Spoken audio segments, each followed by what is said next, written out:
Bueno, muy bien. Buenas tardes. Les doy la bienvenida en nombre de la Cátedra Yaica, Universidad Nacional de La Plata, a esta nueva sesión del ciclo de conferencias 2023. Mi nombre es Cecilia Onaja y voy a coordinar esta sesión el día de hoy. Y comienzo por agradecer al doctor Luis Argüero por haber aceptado nuestra invitación y estar hoy con nosotros eh, presentándonos el tema desarrollo regional, el caso japonés y los aprendizajes para Latinoamérica. El doctor Argüero es licenciado en Comunicación Social por la Universidad de Buenos Aires, máster y doctor en Economía por la Universidad de Hiroshima. Es director del programa de grado de Economía en la Universidad de Belgrano. También dicta cursos de grado en la Universidad Austral y de posgrado en las universidades de 3 de Febrero, Torcuato Di Tella y la Universidad de El Salvador. Dictó cursos también en Estados Unidos, Alemania, Sudáfrica, Francia, Holanda, aquí en América Latina, en Paraguay también. Es autor de numerosas publicaciones y bueno, sin más, le damos la bienvenida y abrimos el micrófono para él. Adelante, Luis. Buenos días, buenas tardes, buenas noches para los que nos estén viendo en la grabación. Muchas gracias, Cecilia, por la invitación a esta disertación. Primero, hacerles unos breves comentarios, porque este fue mi tema de desarrollo de tesis en Japón. Investigué bastante sobre el tema de desarrollo regional. Me parece que es un tema relevante, porque sobre todo en Latinoamérica tenemos una población y una economía que está muy concentrada en las principales ciudades, ¿no? Pensemos en Argentina, es aproximadamente el 30% de la población, un poco menos, que vive en y alrededor de la ciudad de Buenos Aires. En Uruguay es aún más, alrededor de la ciudad de Montevideo. Y también se da en muchos casos una muy fuerte concentración de la actividad económica, ¿no? También esto viene acompañado de un proceso fuerte de urbanización, en el cual, a pesar de del vasto territorio que tenemos en Latinoamérica, decidimos concentrarnos en ciudades, y no solo en ciudades, sino en grandes ciudades, ¿no? A pesar de ser aproximadamente el 6% de la población mundial, Latinoamérica tuvo hasta hace 10 años 3 ciudades en el top 10 de ciudades más populosas del mundo, ¿no? Con Sao Paulo, México DF y la ciudad de Buenos Aires. Actualmente hemos perdido, por supuesto, espacio ante el crecimiento de ciudades chinas e indias, pero igualmente es muy destacable que, a pesar de nuestra baja población relativa, tengamos una muy fuerte concentración en ciudades, ¿no? Y esto nos genera un montón de desafíos, porque tenemos un vasto territorio, tenemos una gran cantidad de recursos naturales, tenemos un montón de poblaciones que viven en lugares distantes, y muchas veces a estas poblaciones se les complica llegar o tener un modelo económico que les permita desarrollarse y generar una economía que sea autónoma, que tenga la capacidad de crecer, de insertarse internacionalmente y demás. Esto yo diría que no es un problema únicamente argentino, y que por eso vale la pena pensarlo también, o pensar el caso japonés, ¿no? A mí me interesaría iniciar esta sesión dando algunas cuestiones generales, ¿no? Referidas a lo que es el desarrollo regional, ¿no? El regionalismo, y cuáles son los conceptos bases que nos manejamos, ¿no? El rol de las regiones ha ido cambiando en las últimas décadas desde un punto de vista de la economía, que es mi formación, ¿no? Históricamente, la economía se ha basado en el estudio de 3 grandes objetos: del individuo, de la empresa y de la nación. Sin embargo, en las últimas décadas han surgido otros focos de estudio, como por ejemplo las economías regionales, ¿no?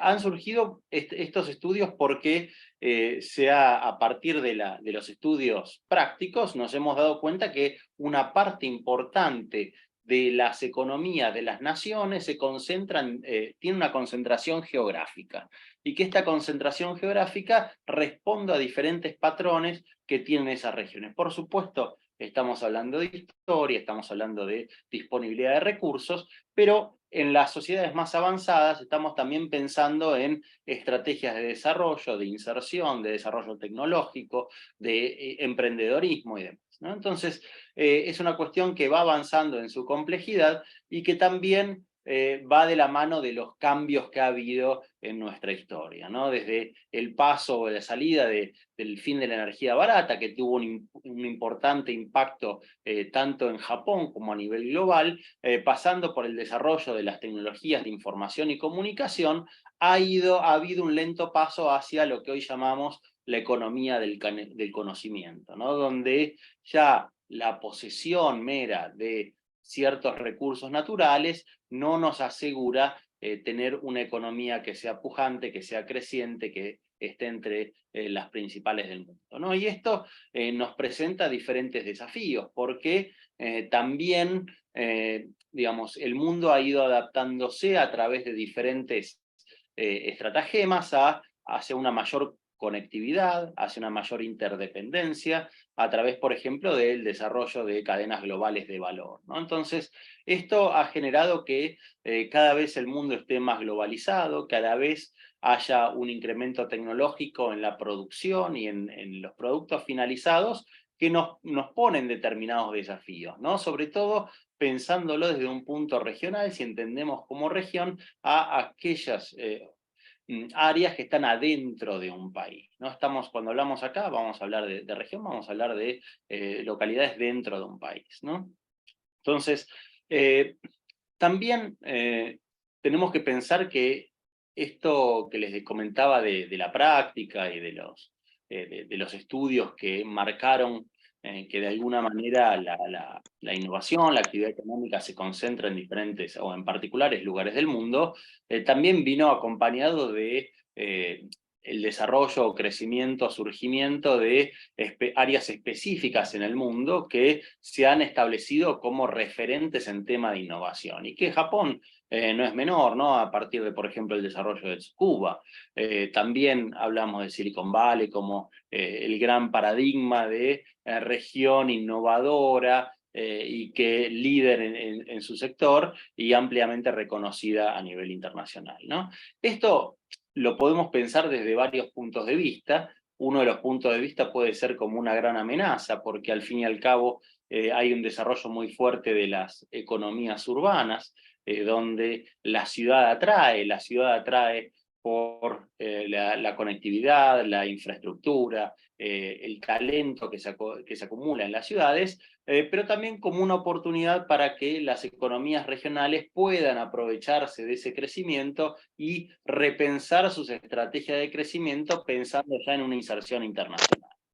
Entonces, bajo estos paradigmas, estos conceptos, me gustaría hacer un pequeño raconto de algunas características que considero que son de la vieja economía y de la nueva economía, ¿no?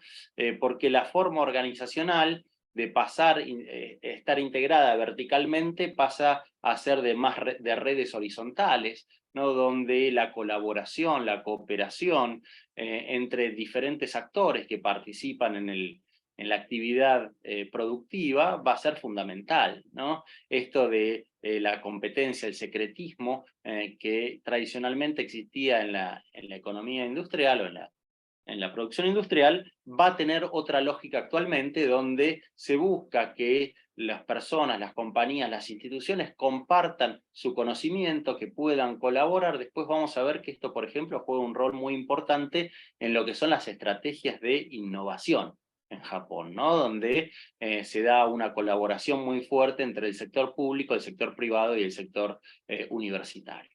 El campo de competencia, digamos, pasó de ser nacional a ser global, ¿no? Cada vez más estamos compitiendo globalmente, por supuesto. Esto viene acompañado del crecimiento del sudeste asiático, especialmente China, donde nos plantea determinados desafíos.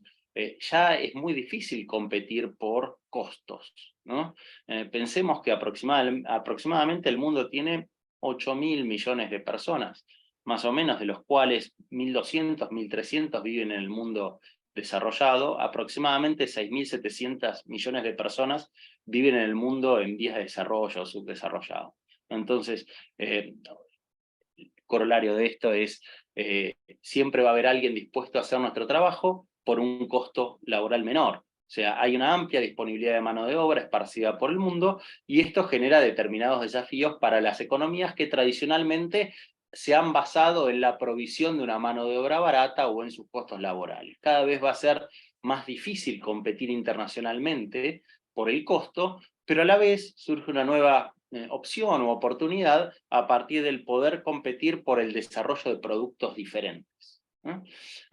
Por el lado de los mercados, hablamos de mercados volátiles y ya no más estables, ¿no? La movilidad de capital, que es alta, la competencia entre regiones del mismo país, que pasa a ser muy alta, y un concepto que es clave, que es, ya no pensamos en una dicotomía entre si Estado o privado, sino que pensamos en Estado más privado, ¿no? Esto es algo que va a caracterizar a la economía japonesa y, por supuesto, al pensamiento sobre el desarrollo regional, ¿no? Cómo desde el Estado se puede facilitar o crear un ambiente que facilite la actividad privada, que a la vez genere crecimiento económico, mayor cantidad de oportunidades y demás, ¿no?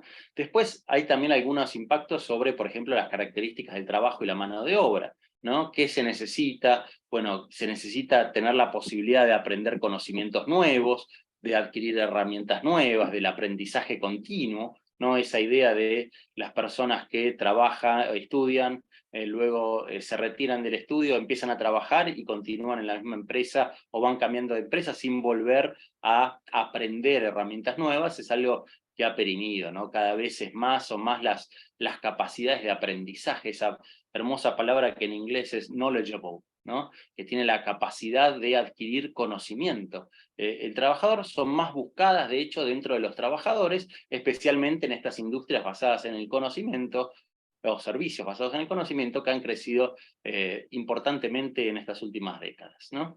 El objetivo de la política, de pasar de ser de crear trabajos en el mundo desarrollado, principalmente el objetivo es crear trabajos que tengan alta productividad, que permitan tener un alto salario, un alto ingreso, un alto nivel de consumo, alto estándar de vida y demás, ¿no? Ya, digamos, estos trabajos que se pueden conseguir en el sector servicios, simple, en un supermercado y demás, no son tanto el objetivo, porque concordemos que en gran parte del mundo no es un problema el desempleo en general, ¿no? Por ejemplo, creo que ahora el desempleo en Japón, no tengo el último número, pero debe estar cerca del 3,5%, aproximadamente en eso estaba la última vez que chequeé hace unos meses.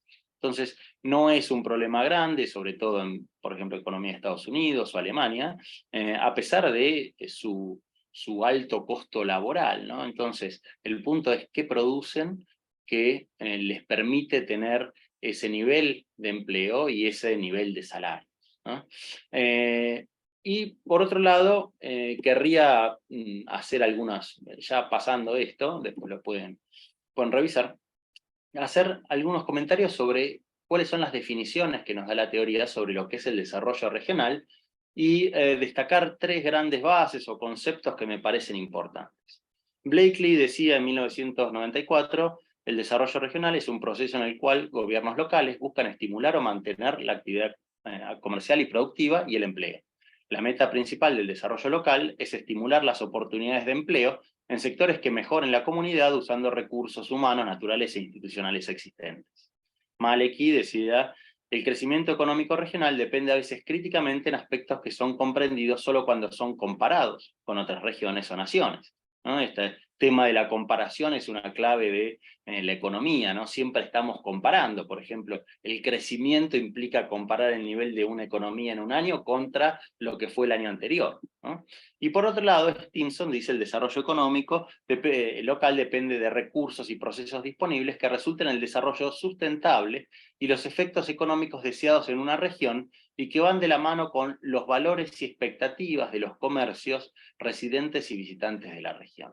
Yo quisiera reparar, por un lado, en lo primero que comenté, porque el objetivo de la política de desarrollo regional es mejorar las inversiones, la producción, el empleo, los salarios y ganancias y el consumo, alguno de esos 5 objetivos. Y por el lado, esto último que comentaba, también esto tiene que venir de la mano de la cultura local, de los valores que se tengan, de lo que quieren las diferentes digamos, comunidades, ¿no? No por eso uno tiene que pensar que a pesar de tener la fórmula mágica para lograr el desarrollo local, uno desde detrás de un escritorio en una gran capital puede definir qué es lo que tiene que hacer una pequeña localidad en el interior de nuestro país, ¿no?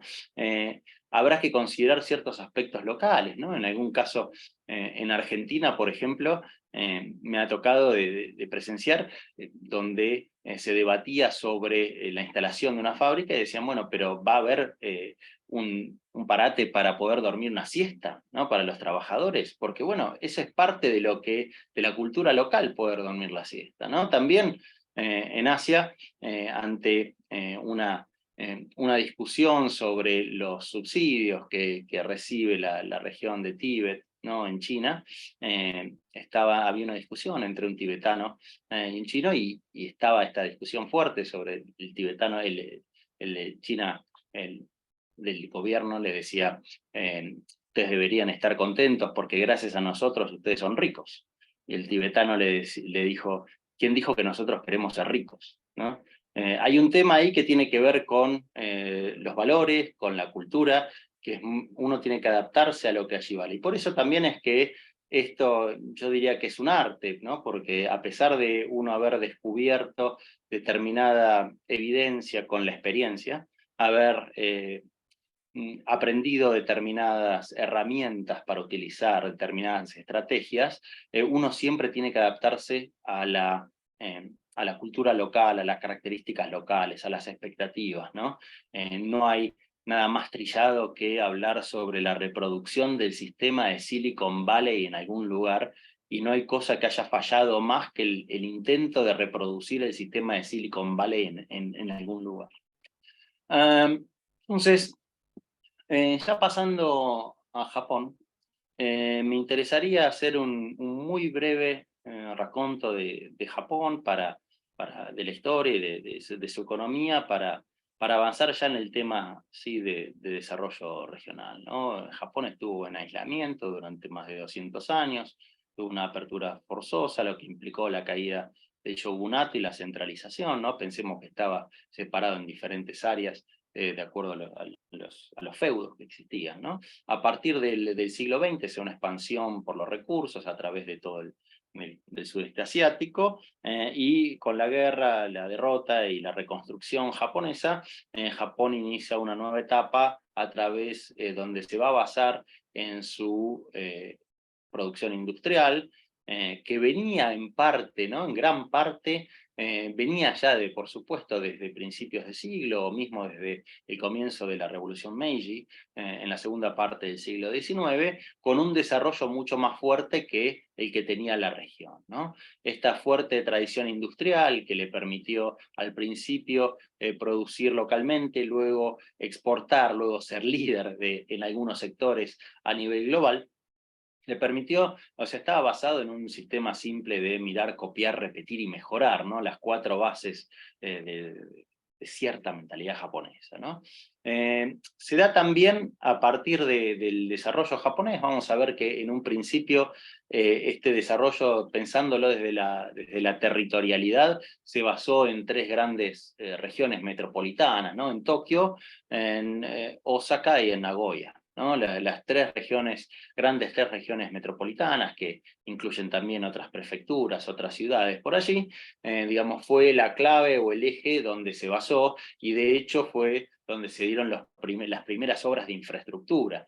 Pero a la vez esto también llevó, después vamos a ver, a un tema de hacinamiento, de congestionamiento, de contaminación, etcétera, que hizo que Japón buscase expandir y también de concentración de personas, de actividad económica, que hizo que Japón buscase expandir las capacidades productivas a todo su territorio, ¿no? Esto me parece que es clave, porque de hecho después vamos a ver algún gráfico, había una fuerte concentración de la producción industrial y del ingreso en las principales ciudades japonesas. Esto va a cambiar a partir de la crisis de los 70, con las crisis del petróleo, ¿no? Donde Japón, por un lado, va a vivir lo que llamó la era de las regiones, por el fuerte desarrollo de las regiones, luego nuevamente vamos a ver el gráfico, pero por otro lado lo obligó a empezar a cambiar su estructura industrial, su estructura productiva, su estrategia de desarrollo, pasando de una economía pesada, una industria pesada a una industria liviana, luego pasando de industria liviana a una industria del conocimiento, donde se usan cada vez menos recursos naturales, podría decir, y muchos más recursos humanos, ¿no? Esto se va a llevar a otro nivel en los 80 con el acuerdo de Plaza, que determina que el yen se vuelva más caro. Esto hace que Japón pierda la competitividad por costo y finalmente termina esto en una burbuja, y la burbuja termina en unas décadas de bajo crecimiento con nula inflación y acumulación de ciertos problemas, ¿no? Pero yendo a esto, me parece interesante repasar algunos de los planes de crecimiento regional o trayectorias que ha tenido Japón, ¿no? Por un lado, el de puntos de crecimiento, ¿no? Bueno, esto también lo habla parte de la literatura de desarrollo regional, ¿no? Como al principio los esfuerzos de los estados se concentran en la generación de infraestructura y de instituciones que puedan apoyar al sector privado que se desarrolla en determinados específicos sectores del país.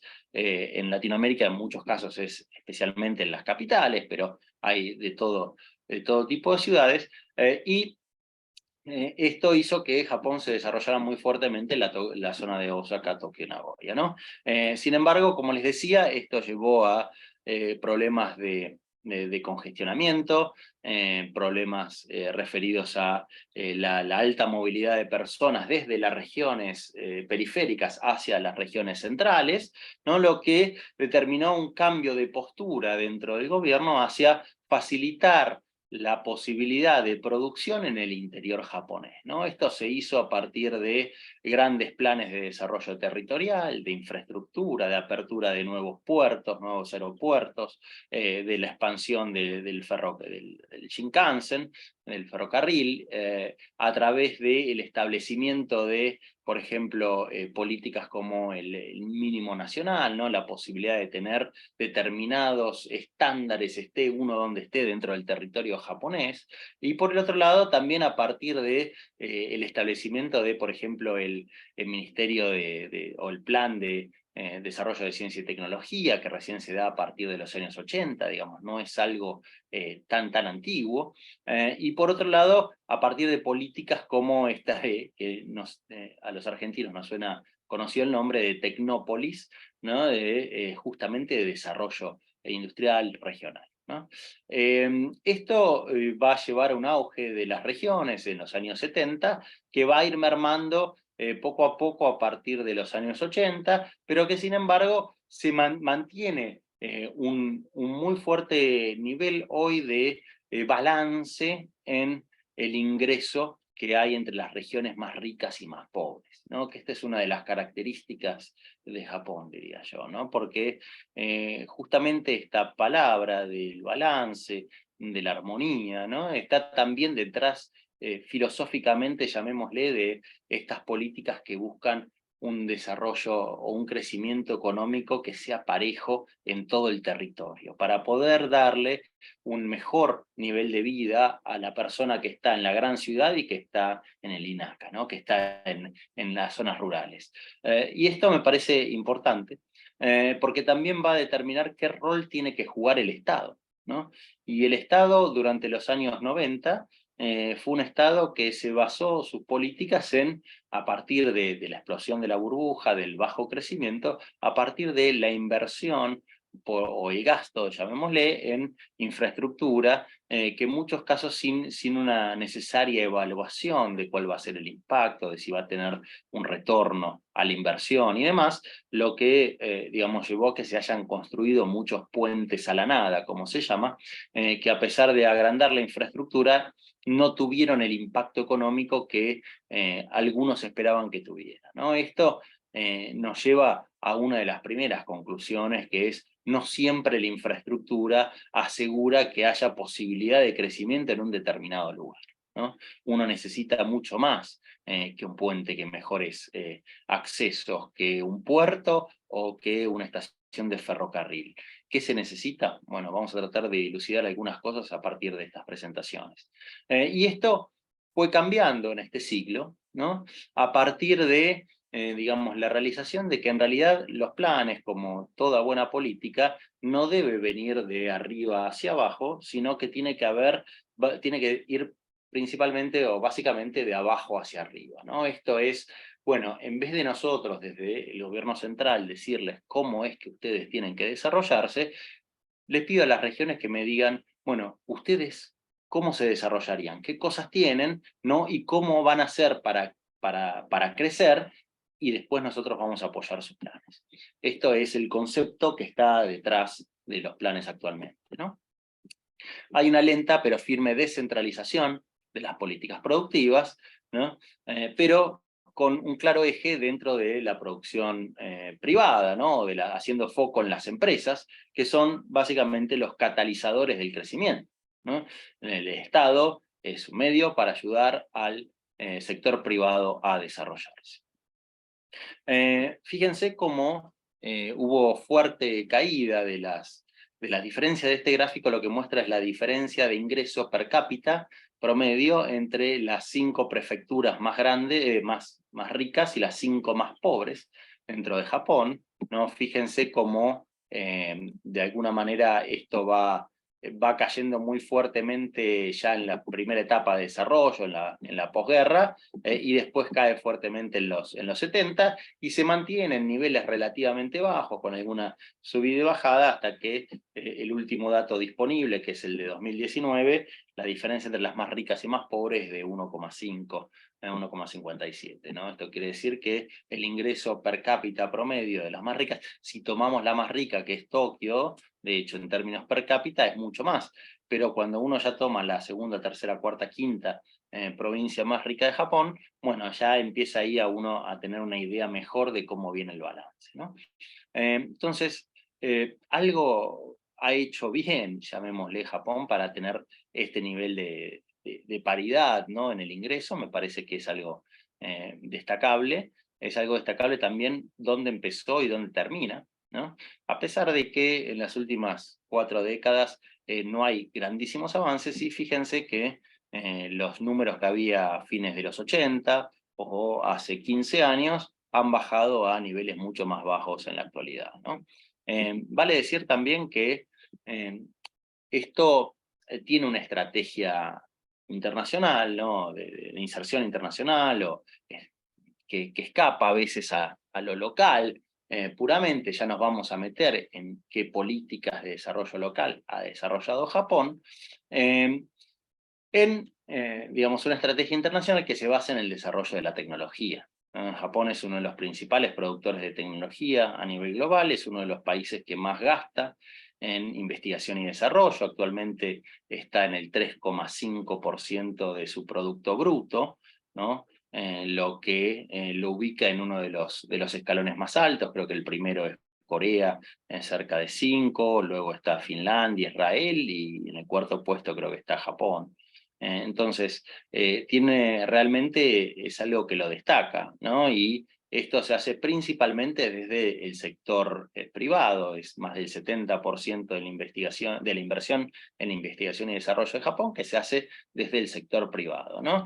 Y esto le permite a Japón, por un lado, asegurarse tener salarios altos, y por el otro lado, poder exportar, ¿no? A veces una dicotomía que muchas veces se plantea en Latinoamérica, ¿no? Como una devaluación puede llevar a más exportaciones, una mejora en la balanza. También se puede pensar que no siempre es así, porque fíjense cómo Japón ha aumentado. Esta es la balanza de productos de alta tecnología, ¿no? Fíjense la barrita negra, cómo ha aumentado notoriamente en todo este siglo, ¿no? La balanza positiva, a pesar del crecimiento. Cuanto más baja esta línea de puntos, es que crece más el valor del yen, ¿no? No importa demasiado si el yen más barato o más caro, ¿no? Finalmente, porque uno va a desarrollar un producto tan novedoso, tan diferente, tan moderno, que va a tener la posibilidad de exportarlo o de venderlo al mundo a un precio que va a estar acorde con lo que estén dispuestos a pagar los compradores, ¿no? Siempre suelo poner ante mis alumnos, les hago la pregunta de cuánto vale una lapicera, ¿no? Y todos responden, bueno, vale 10, vale 5, vale 100 pesos, no sé. Y la realidad es que también hay lapiceras de $5.000, ¿no? Y les aseguro que esas lapiceras no van a hacer que uno escriba como Borges, pero hay lapiceras de $5.000. Entonces, uno puede concentrarse en cualquier punto de esa gran gama de posibilidades para vender un producto, ¿no? Entonces, ¿cuánto uno va a pagar por una lapicera? Y bueno, probablemente pague 10. Pero si estamos hablando de la memoria más rápida del mundo, y ya es la competencia, y uno necesita la memoria más rápida del mundo, o un determinado automóvil que tiene determinadas cuestiones, ¿no? Entonces, ya ahí empiezan más las preferencias por otras cosas, más allá del costo, ¿no? Ya sea la calidad, el diseño, etc. Y esto es finalmente lo que le permite tener o crear un gran valor agregado y poder asegurar a la vez un alto nivel de exportaciones y un alto nivel de salarios a... Ahora, me gustaría, ya entrando en el tema de desarrollo regional en Japón, hacer o debatir sobre varios temas o siete principios, ¿no? El primero es un cambio en la estructura industrial del país, ¿no? Como les decía, se dio muy fuerte. Fíjense cómo las regiones sobrepasan a principios de este siglo a las 3 grandes áreas metropolitanas de Japón como los principales lugares donde se generan la producción industrial, ¿no? Esto se da por diferentes tipos de efectos. El primero, hay factores pull y push, digamos. Hay factores pull que atraen hacia las regiones periféricas, llámese la disponibilidad de tierra barata, incentivos fiscales, por ejemplo, y hay factores push o efectos push que hacen que los empujen de las ciudades grandes, ¿no? El tema de mejores estándares para la polución, ¿no? Esto es algo que se da en muchas ciudades latinoamericanas, donde nosotros tenemos mezclados por una cuestión histórica, ¿no? A ver, la cuestión histórica es la típica persona que en las afueras de la ciudad tiene un taller, ese taller le va bien, empieza a crecer, hace una mini fábrica, pero a la vez esa zona, como está cerca de la ciudad, recibe mucha gente que se empieza a instalar en la zona y hay una mini fábrica en el medio de un barrio, ¿no? Entonces, se genera discusiones, se generan peleas entre el que tiene la fábrica y los vecinos que no quieren ni camiones, ni polución, ni ruido, etc., ¿no? Japón desarrolló con esto una muy fuerte política de parques industriales, ¿no? Para poder posicionar a las empresas en regiones alejadas de los centros urbanos, para tratar de sacar un poquito de la actividad industrial de donde vive la gente, ¿no? Y esto, efectivamente, si uno ve este gráfico, ha resultado de alguna manera, y hoy las regiones son las que producen la mayor parte de la producción industrial japonesa, ¿no? Esto, por supuesto, viene acompañado también de un cierto nivel de infraestructura, de la capacidad de estar en un puerto para poder exportar un producto en poco tiempo, de tener lo que necesita un parque industrial, desde, por supuesto, electricidad, agua, disposición de residuos, etcétera, ¿no? Todo eso me parece que es algo destacable, porque es algo que nosotros desde Latinoamérica podríamos repensar, ¿no? Después vamos a ir hacia las conclusiones. Las aperturas de fábricas, bueno, esto es un poco viejo, pero las aperturas de fábricas también se dan principalmente, ¿no? Aproximadamente el 80% se da en las regiones periféricas más que en las regiones centrales, ¿no? Las nuevas fábricas. ¿Por qué se da? Bueno, por menores costos, por crecientes capacidades y por un nivel de infraestructura similar, ¿no? Pueden ir esto acompañados por otros factores, como por ejemplo que haya salarios mínimos regionales o salarios de referencia regionales, ¿no? Que por ejemplo también es muy fuerte, cosa que en no todos los países latinoamericanos existe, pero que en algunos sí, que tienen un sistema universitario en cada una de las prefecturas, ¿no? Nosotros por ejemplo, en Argentina también tenemos universidades en todas nuestras provincias, cosa que termina siendo una ventaja de alguna manera para la provisión de una mano de obra calificada, ¿no? Esté donde esté uno, por supuesto, diferirá el volumen, pero estamos hablando de esa posibilidad. Esto es importante porque Japón inició hace ya 15 años un proceso de despoblación, ¿no? Un proceso de despoblación que viene increciendo. Según leí, el año pasado Japón perdió 500.000 habitantes, cosa que va a ser, o se estima que para 2045 la población japonesa va a ser menor a los 100 millones de habitantes, ¿no? De los 123, 24 que son actualmente. Y no solo se da este proceso de despoblamiento o despoblación, sino que también se da una mayor concentración en las grandes regiones metropolitanas.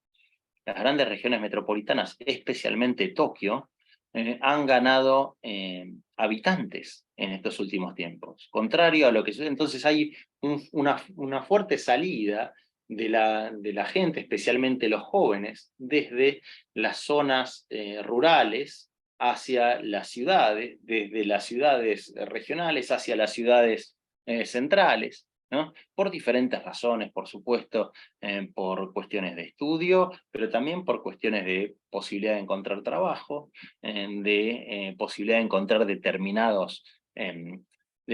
vida activa que le generan las ciudades grandes, ¿no? Entretenimiento y demás, ¿no? Entonces, estos son procesos que, que Japón tiene una experiencia grande en esto, porque ya es algo que se viene pasando hace tiempo, que está en el foco de la política pública hace un tiempo, ¿no? Varios países se han plegado, digamos, a esta trayectoria de crecimiento poblacional, ¿no?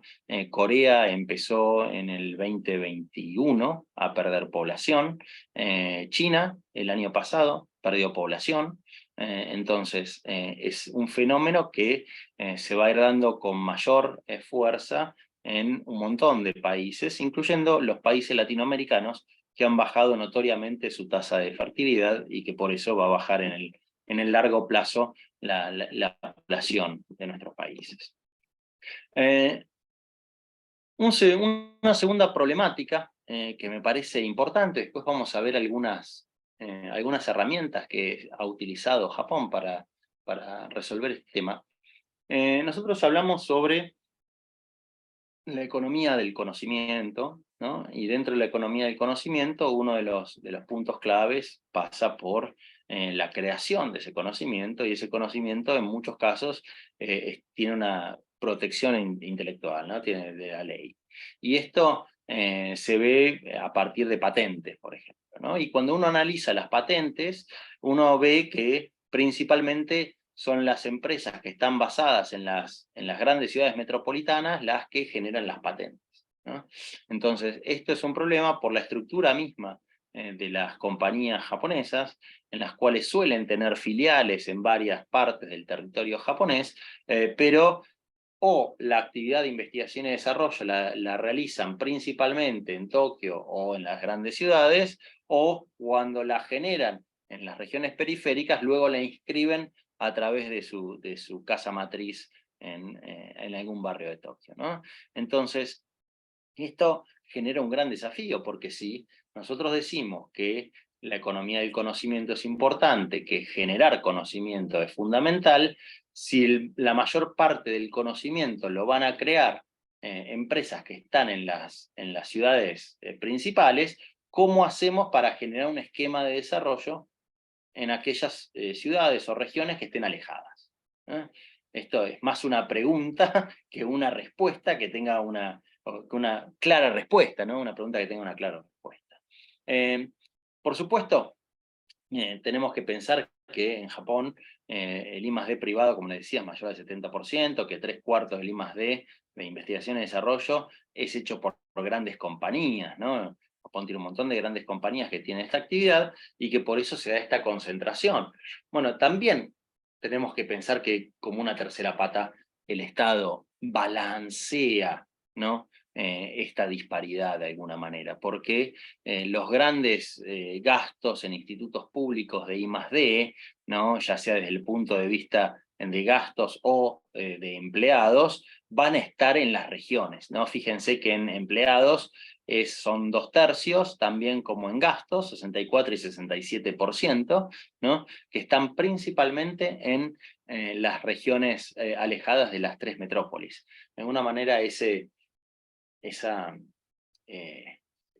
falencia, ¿no? Que genera tener esas grandes empresas focalizadas, localizadas en las grandes ciudades, que no permite una distribución equitativa, digamos, de la inversión en conocimiento por todo el territorio, es balanceada de alguna manera desde el sector público, ¿no? Y por eso nos trae quizás también aquí otro de los grandes desafíos que tenemos nosotros, ¿no? Desde Latinoamérica, para repensar nuestro sistema de innovación desde un punto de vista territorial, ¿no? Bueno, ¿qué capacidades le podemos dar a nuestras regiones para fomentar la innovación, ¿no? Desde un punto de vista, ¿qué institutos van a establecerse en regiones que no sean las regiones centrales, ¿no? O la capital? ¿Qué especializaciones vamos a buscar que se desarrollen en otro lado, ¿no? Esto me parece que nos plantea un montón de preguntas interesantes para repensar desde el punto de vista del Estado qué rol puede jugar en permitir que las regiones alejadas de las centrales se adapten y compitan en la economía del conocimiento, ¿no? El cuarto punto es el de la planificación y especialización. No los voy a entrar en el detalle, pero esto va a apuntar hacia un punto que vamos a debatir luego, que tiene que ver con cuál es la especialidad de una determinada región, identificar cuál es y buscar desarrollarlo.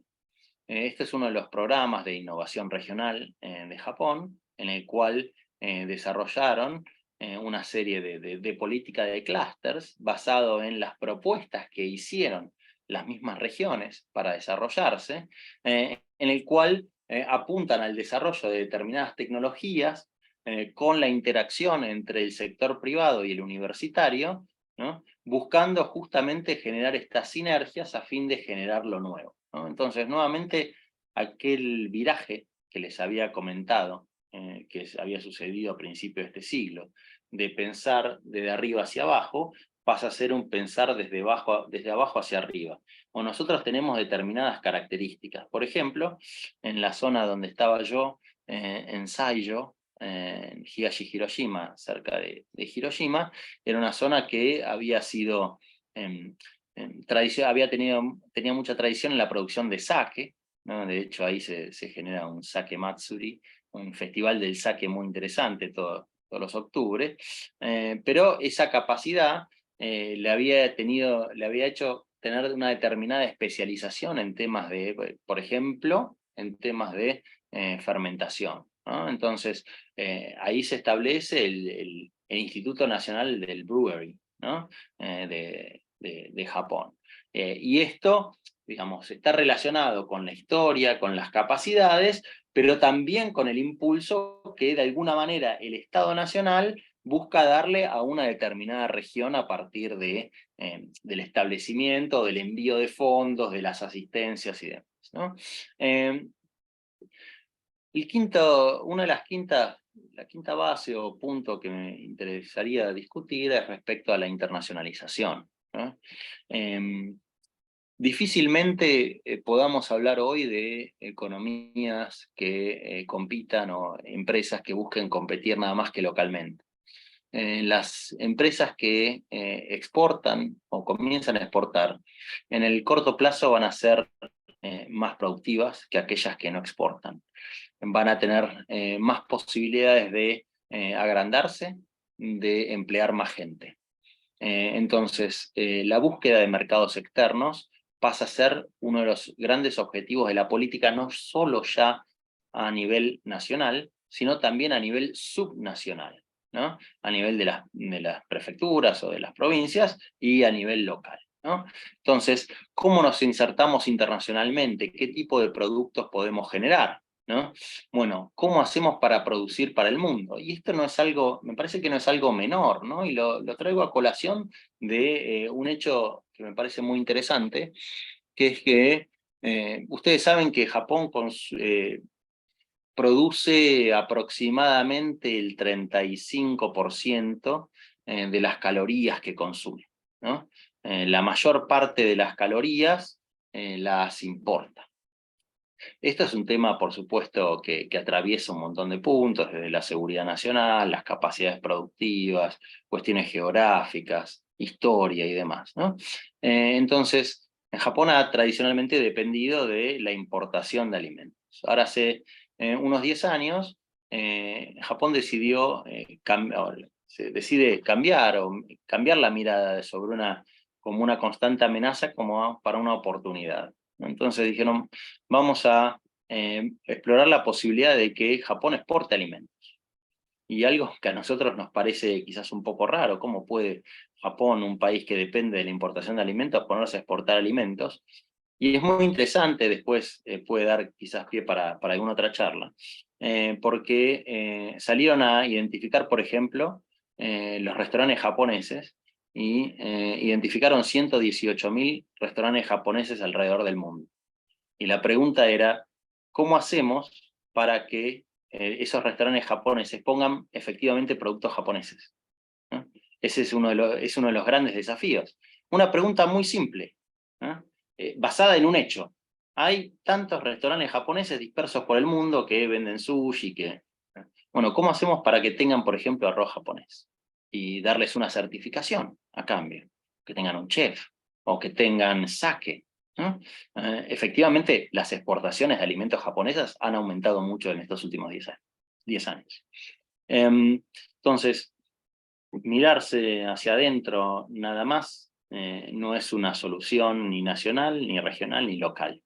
¿Bien? Hoy uno tiene que mirar hacia afuera, porque hacia afuera está esa posibilidad de uno producir esa lapicera de $5.000 y que venga alguien y la compre, ¿no? De alguna manera los patrones de consumo que nosotros tenemos han cambiado, ¿no?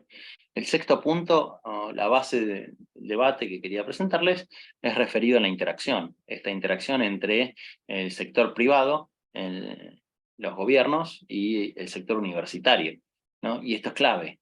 Esto es clave para el desarrollo japonés, porque por naturaleza la ciencia y la tecnología están separadas en las funciones y cómo y quién la desarrolla, ¿no? El sector productivo no va a desarrollar ciencia, va a aplicar esa ciencia para el desarrollo de una tecnología que luego va a salir al mercado y va a tener un valor de mercado, ¿no? Y dentro de eso el Estado se da como aquella aquella institución que puede articular y poner el marco donde esa interacción se suceda, ¿no? Entonces, vamos a encontrar que, así como les hablaba sobre los parques industriales, a partir de los años 90 y con más fuerza a partir de este siglo, se van dando la generación de parques científicos, ¿no? Donde coexiste el sector privado, el universitario e instituciones de investigación pública, ¿no? Fíjense, por ejemplo, lo que es la colaboración entre empresas y universidades, cómo ha ido aumentando a partir de 1983, donde se permiten y comienzan a recabarse los datos. Creo que hubo ese año unas 50 colaboraciones nada más, cuando en 2021 hubo casi 30.000. No solo eso, sino que había un crecimiento. Las barras es el número que es de la izquierda, fíjense cómo viene creciendo fuertemente, ¿no? en el 2011 eran de 16.000, casi que se duplicaron en estos 10 años. Obviamente 2020 fue un año especial, el único que hubo un decrecimiento. Pero en la línea punteada se ven también a la derecha los ingresos que eso trajo para las universidades, ¿no? Estos son aproximadamente hoy unos 700 millones, 800 millones de dólares, ¿no? Cómo termina siendo esa colaboración que se da con las empresas también una fuerte fuente de ingreso para las universidades, ¿no? La posibilidad de generar esta colaboración y cooperación creo que también es una de las principales características, ¿no? Porque finalmente las universidades también después pueden obtener ganancias a partir del desarrollo de patentes, de licenciamiento, etcétera, ¿no? Entonces, se va cada vez más hacia una autonomía que depende menos de los recursos que le mande el Estado Nacional y más de las capacidades desarrolladas que tengan las universidades.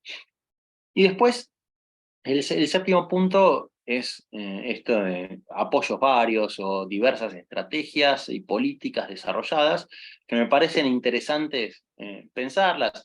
No las voy a tratar con determinada especificación aquí, pero sí esto que les hablaba, por ejemplo, de institutos de investigación nacionales, ¿no? Como esto que les decía del Brewery, pero existen en varios lugares del país, con obviamente una mirada federal, ¿no? Pensémoslo hacia nuestras naciones, cómo se da en Latinoamérica esto de los institutos de investigación, dónde están posicionados, qué características tienen y demás.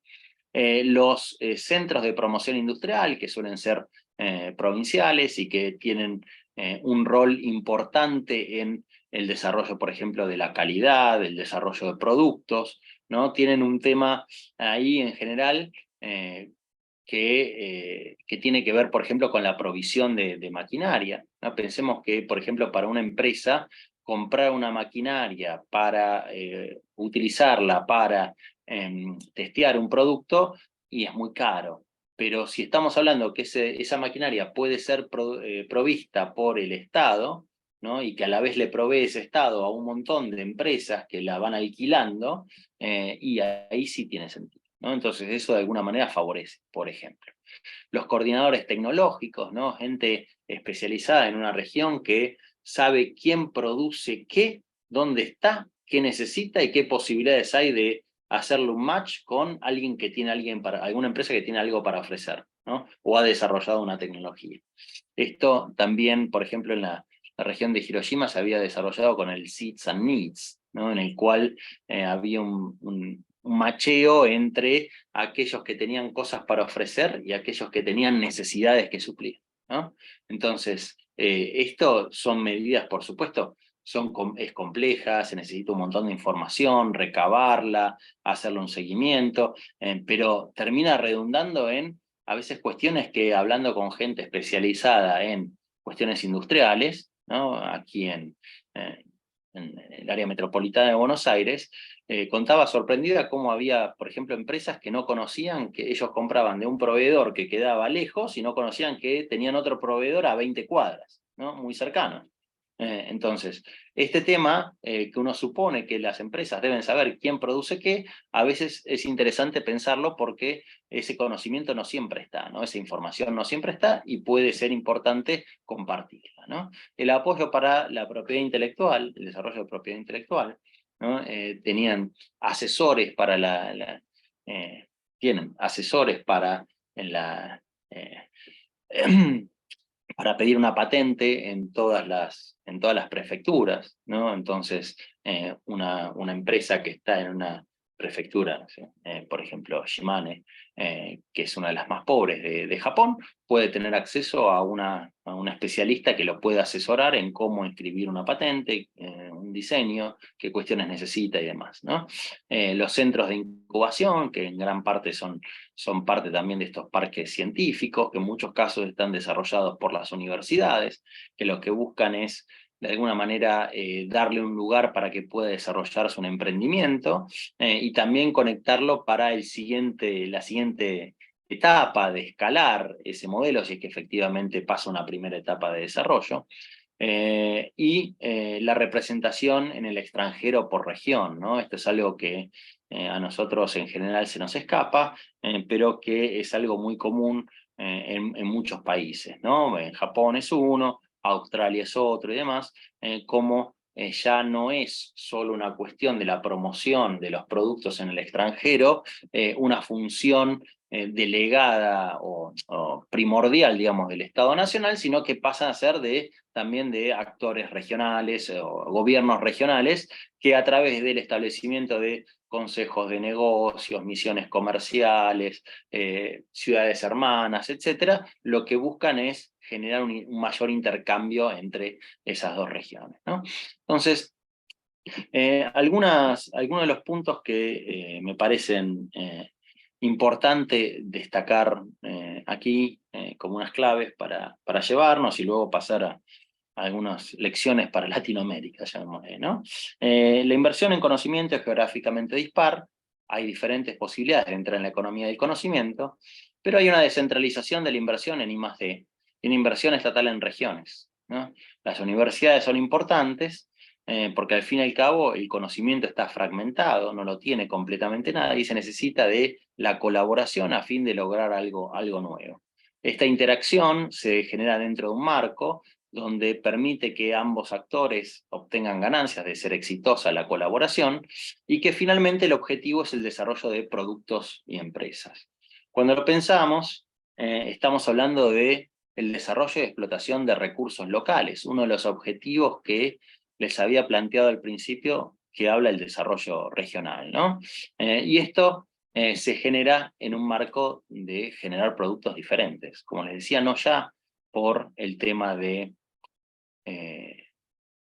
los costos, ¿no? Sino de generar algo diferente. Y es algo diferente, nuevamente, ¿qué va a ser? Y va a depender mucho de las capacidades locales, ¿no?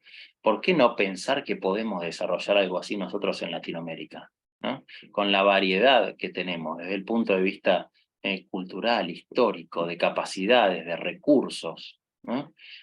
¿Por qué pensar que es algo pintoresco que solo está acá y no pensarlo como algo proactivamente, como algo que puede ser producido, generar una economía y exportado hacia el mundo, ¿no?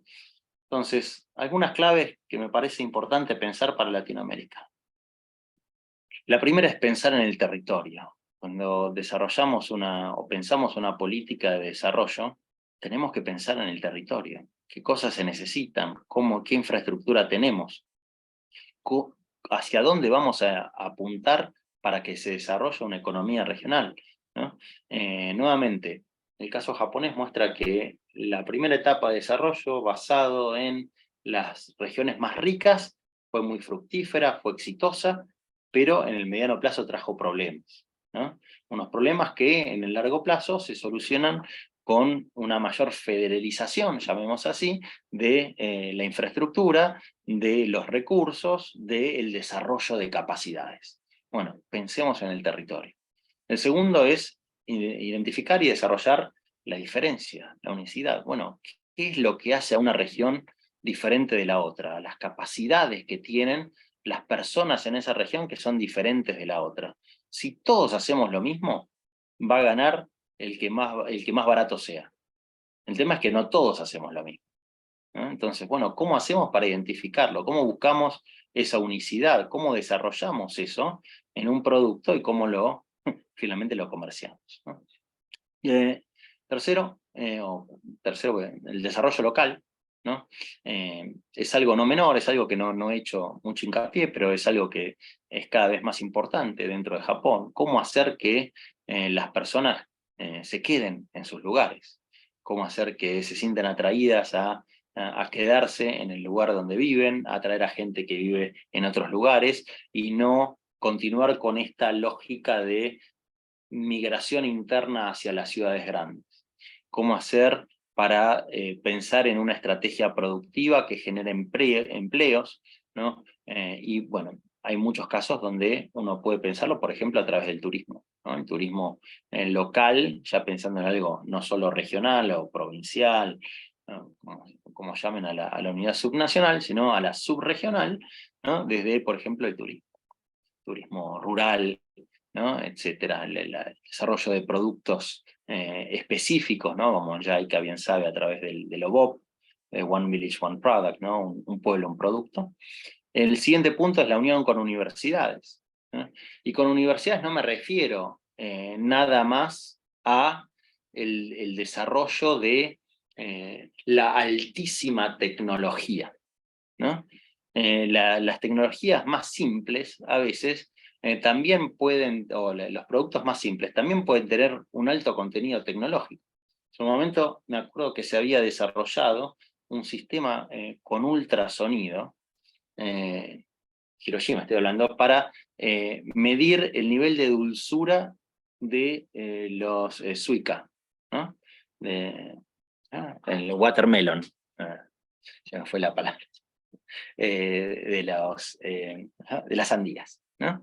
Entonces, claro, los que consumimos eso sabemos que uno nunca sabe si está bien, si está mal, es todo un arte, ¿no? Identificar cuál es el bueno, uno lo golpea a ver qué escucha. Entonces habían identificado eso y habían desarrollado un sistema que medía cuál era el mejor momento para consumirlo, ¿no? Y entonces ponían una fecha, así como nosotros tenemos la fecha de vencimiento, decía, bueno, consúmase preferentemente entre tanto y tanto. Los consumidores estaban dispuestos a pagar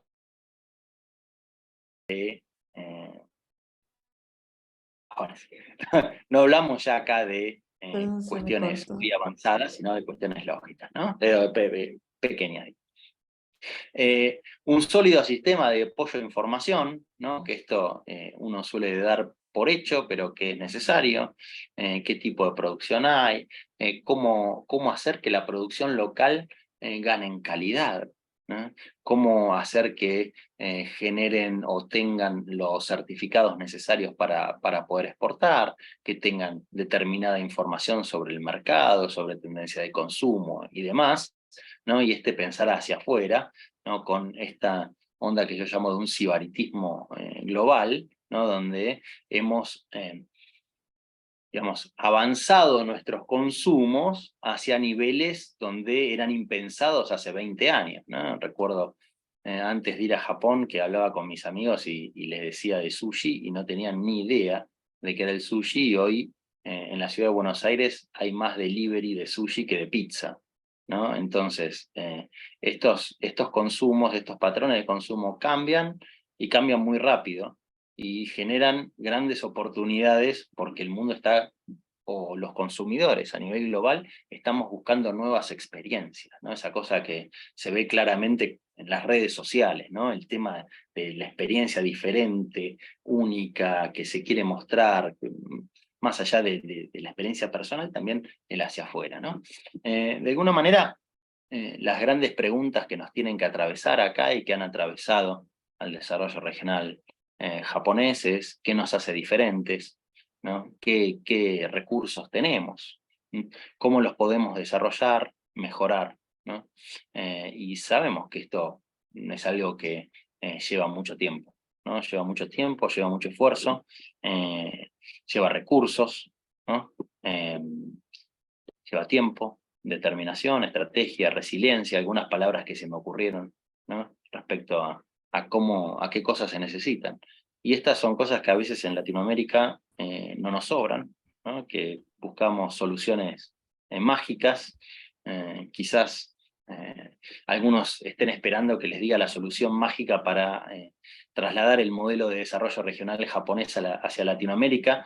Es muy difícil o es imposible hacerlo. Sí, algunos conceptos creo que se pueden utilizar y que vale la pena empezar a andar este camino, ¿no? Como decía Lao Tse, un viaje de 1000 millas comienza con un solo paso. Muchas gracias. Muy bien, muchísimas gracias, Luis. Magnífica presentación. Abrimos el espacio para sí, preguntas o comentarios. Mientras, bueno, pueden abrir los micrófonos quien quiera hacer preguntas. Mientras esperamos. Resultó muy interesante y ahora que se está desarrollando el OBOP aquí en Argentina, no sé si estás siguiéndolo, si viste alguna experiencia que tenga algo que ver con lo que viste en Japón. No, todavía no. Yo creo que la No. Argentina es muy interesante el interior porque nosotros solo miramos Buenos Aires, el Gran Buenos Aires y lo que es, ¿no?, el conurbano, que no tiene nada que ver con la realidad del interior, ¿no? Y hay muchas regiones que, inclusive, bueno, recientemente, ¿no?, el viaje del gobernador de Catamarca a Japón, por ejemplo, ¿no?, por el tema de la venta de litio. Yo creo que bueno, no sé, no estoy en el tema, pero fue interesante o algo que quizá no muchos conocen y no se espera, algo así, ¿no? Una iniciativa No, sí, regional. sí, Cecilia, concuerdo.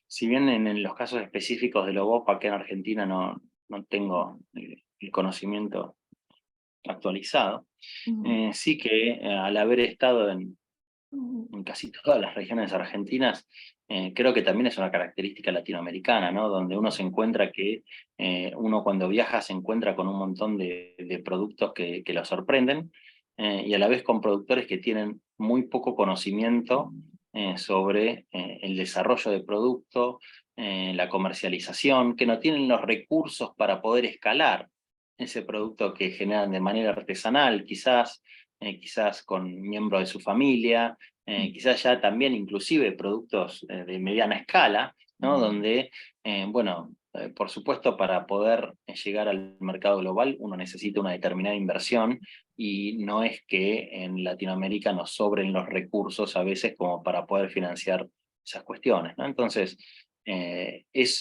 lo podemos considerar desde los dos puntos de vista, ¿no? Desde el punto de vista de, de qué mal que estamos así o desde el punto de vista de una oportunidad. Hay preguntas. Te voy leyendo las Cintia levanta la preguntas. mano, yo no sé si También Cintia... Cintia también debe tener. Cintia, si querés habilitar tu micrófono, adelante. Sí, Sí, si querés bueno, ahí. primeramente felicitaciones a Luis, muchas gracias por la excelente exposición. Ya que, bueno, salió el ejemplo del proyecto Bob en Argentina, me gustaría, bueno, comentarles y actualizar, aprovechando la ocasión sobre el proyecto. Bueno, es un proyecto que comenzó en el año 2019, para aquellos que no están conociendo. Estamos trabajando con el Ministerio de Desarrollo Social de la Nación en 5 provincias. Estamos en Catamarca, que mencionó Cecilia, Misiones, Chaco, Salta y la provincia de Buenos Aires, en distintos productos de estas provincias. En Catamarca estamos trabajando la ruta del telar en el departamento de Belén. En Salta estamos viendo algo de turismo en la zona del municipio de Huachipas. En Misiones la producción de aceite de citronela y otras esencias en la zona del Soberbio. En Chaco lo que es la producción de algodón agroecológico. Y en Buenos Aires estamos trabajando en la zona de Tandil, la producción de quesos y otros productos regionales. Y también en el conurbano, que también algo mencionaron en el debate, estamos en 3 ciudades. Una es Marcos Paz, que estamos viendo productos agroecológicos. Otra es San Martín, muy pegadito a Capital, algo más industrial que tiene que ver con la red textil. Y me está quedando Almirante Brown, que busca promover el turismo rural en Ministro Rivadavia. Y mucho de la exposición de Luis hoy me hace acordar a lo que buscamos impulsar. Primero, el abordaje desde la localidad, porque se conformaron mesas de articulación territorial, que fueron ellas las que decidieron los productos que se iban a trabajar, incluso las acciones, el plan de trabajo, lo que quieren, los que buscan desarrollar, está visto desde el punto de vista de la localidad. Nosotros, en conjunto con el Ministerio de Desarrollo de la Nación, que también nos está acompañando acá Gastón, lo vi hoy, que es de la Secretaría de Economía Social del Ministerio, buscamos esa mirada. Y lo mismo la articulación entre el sector productivo, el apoyo de las herramientas del sector público y también las universidades. Así que fue muy acertado todo lo que estuvo explicando Luis en relación también de lo que buscamos acá para el desarrollo local de bueno, estas iniciativas con las que estamos trabajando. Así que bueno, muchas gracias. Nos dio más herramientas la charla de hoy. Perfecto, muchísimas Gracias, gracias. Cintia, por los comentarios y la actualización. Sí, Cecilia.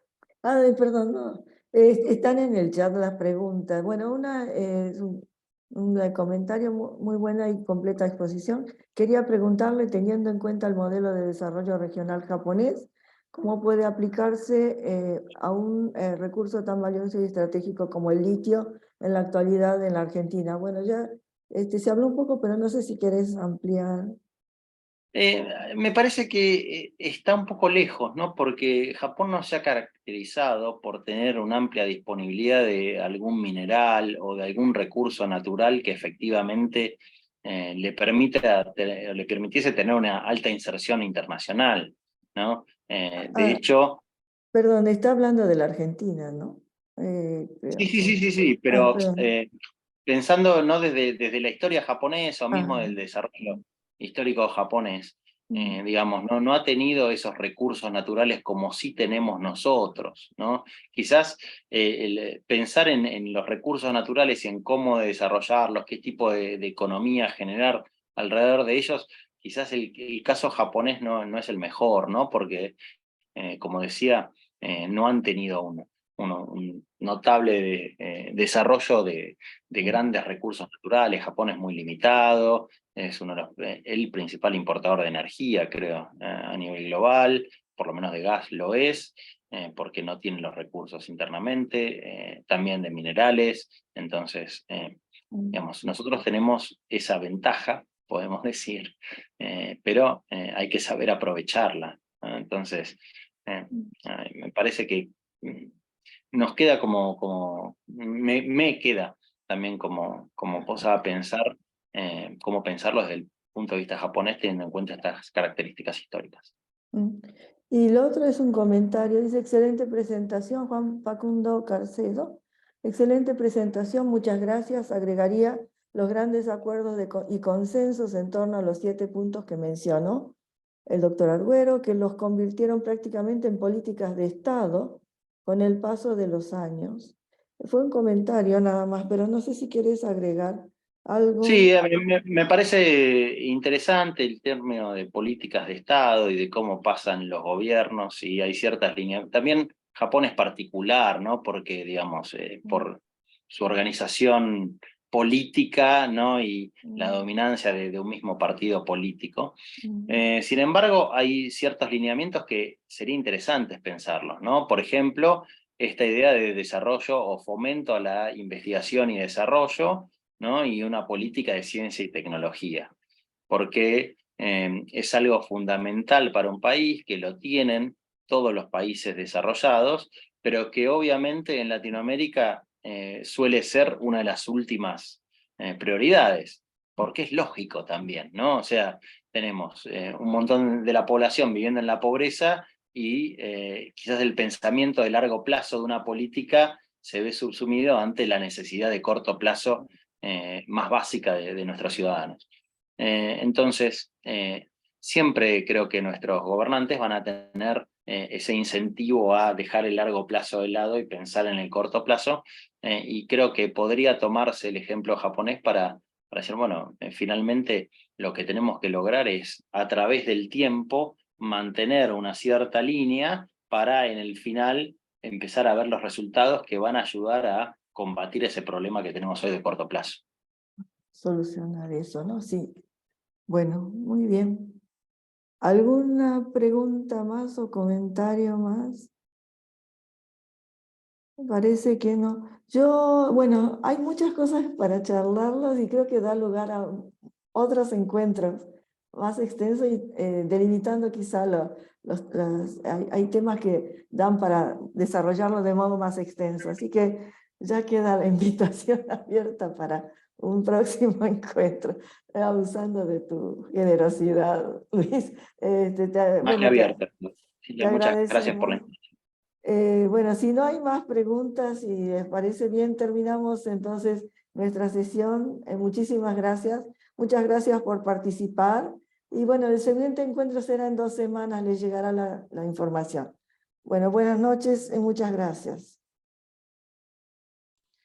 Muchas gracias, buenas noches. Buenas noches.